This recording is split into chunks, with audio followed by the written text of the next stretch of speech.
ang on-the-spot na tugon at aksyon sa inyong mga sumbong at hinaing. #palatawag. Via phone call po, minolest siya ang anak niya ng kanyang live-in partner from Naik, Cavite. Ito po ang kanyang salaysay. Hi, Attorney Acosta. Ako po si Kate. May 3 anak at lumalapit sa inyo para sa kaso po ng panganay ko na si Aya. Ang ano ko po na 15 years old na ngayon ay minolest siya ng live-in partner ko noong siya ay 13 years old pa lang. 11 years po kami nagsama ng partner ko at sinampahan ko siya ng kaso. 6 counts of act of lasciviousness po ang binigay na kaso sa amin ng PNP Vauci sa Naik. At yun din ang isinampa ko sa korte. Maraming beses pa pong nangyari pero hindi na maalala ng anak ko yung ibang dates and time kaya 6 counts lang ang naisampa namin. A year after the warrant was released, nahuli ang ex ko na nagtatago. Dahil na rin sa pakikipagtulungan ko sa PNP Naik. Nakulong siya sandali pero nakapag-bond. Ang bail bond po niya ay 1,080,000. Hearing po namin nung nakaraan na March 11, which was initially set in January and lagi po nare-reset. Sa hearing po ay feeling ko pinupush ng fiscal and judge na makipag-areglo na lang po kami at mag-probationary po ang akusado. Attorney, may PTSD, depression at anxiety po ang anak ko dahil sa nangyari. Bilang single mom na may 3 kids, hirap na hirap akong makita ang anak ko na may ganitong pinagdadaanan.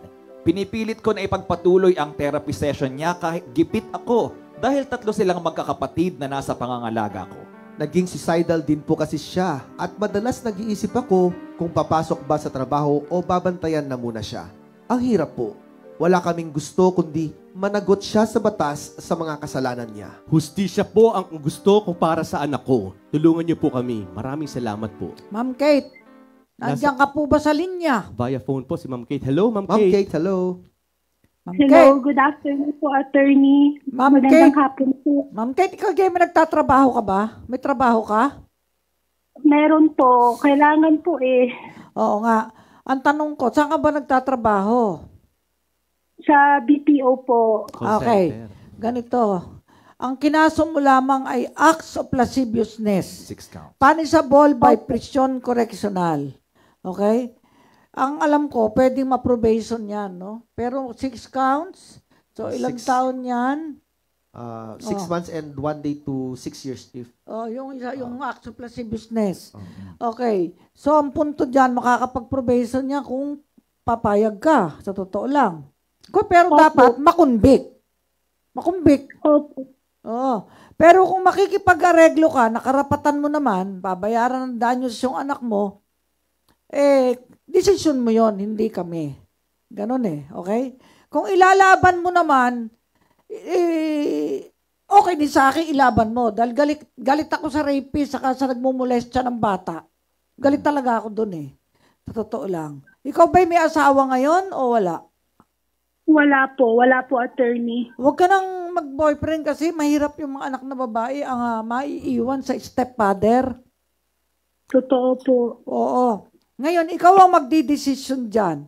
Pero paalalayan kita kay Attorney Alba. Ayan, nasa Zoom. Ayan. Hello, Attorney Alba. Ang gwapo pala ni Attorney Good Alba. afternoon po.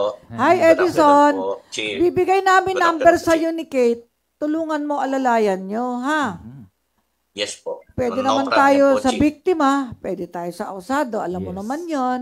Nasa Opo. sipra natin. Sumusunod po tayo. So, Attorney Alba, may option siya. Makipag-areglo, bayaran ng danyos. Siguro may pera yung Opo. lalaki dahil nakapagbayad ng milyong Bail, laki bail, ng bail. milyon. Malaki, 1 million. Nga. May pera yan. Yun po yung bond niya. Kasban ba yan? Pinagtulungan po ng pamilya niya. Ano po? Oo. No? O sige. Pinagtulungan ng family nila yung Pinagtulungan bond. daw ng Ah, family okay. yung bail. Pero pwede mo ring ilaban yan dahil may desisyon ng Korte Suprema, talagang kahit may psychological problem ang batang testigo, basta napatunay at naituro kung sino ang umabuso, kalaboso. Okay?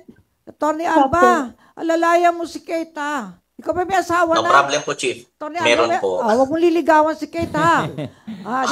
Joke only. Okay. Sige Kate ha. Balitaan ako ni Atty. Alba kung ano nangyari dyan. Oo. Kung gusto mo ipakulong, ipakulong. Kung gusto mo magpa-areglo, areglo. Magdidesisyon ka dyan. Okay. Okay? Thank you. Thank you po. Attorney. Thank you, Salamat Attorney po. Alba. Salamat Bye po, po. Ma'am Kate. Salamat po.